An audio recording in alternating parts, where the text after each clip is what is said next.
భారత్లో కరోనా కలవరం కలిగిస్తోంది. కేసుల పెరుగుదల ఆందోళనకరంగా మారింది.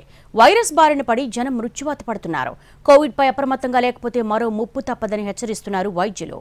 దేశంలో కోవిడ్ వ్యాప్తి రోజురోజుకీ పెరుగుతోంది. వైరస్ బారిన పడిన వారి సంఖ్య 6,000 దాటింది. ఇప్పటి వరకు కోవిడ్తో దేశవ్యాప్తంగా 65 మంది మరణించినట్లు కేంద్ర ఆరోగ్య శాఖ వెల్లడించింది. దేశవ్యాప్తంగా క్రియాశీల కేసుల సంఖ్య 6,133కు చేరింది. 24 గంటల్లో 378 కొత్త కేసులు నమోదు కాగా 6 ప్రాణాలు కోల్పోయారు. కేరళలో అత్యధికంగా 1950 యాక్టివ్ కేసులు ఉండగా గుజరాత్, పశ్చిమ బెంగాల్, ఢిల్లీ తర్వాతి స్థానాల్లో ఉన్నట్లు అధికారులు తెలిపారు. ప్రజలు తగిన జాగ్రత్తలు తీసుకుంటూ అప్రమత్తంగా ఉండాలని సూచించారు వైద్యులు. డేటా బోర్డులో వెల్లడించిన సమాచారం ప్రకారం కేరళలో అత్యధికంగా 1950 కేసులు నమోదయ్యాయి. గుజరాత్ 822, పశ్చిమ బెంగాల్ 693, ఢిల్లీ 686, మహారాష్ట్ర 595, కర్ణాటక 366, ఉత్తరప్రదేశ్ 219, తమిళనాడు 194, రాజస్థాన్ 132, హర్యానా 102, ఆంధ్రప్రదేశ్ 86, బీహార్ 49, ఛత్తీస్గఢ్ 41, మధ్యప్రదేశ్ 39, పంజాబ్ 35, ఒడిశా 33, సిక్కిం 23,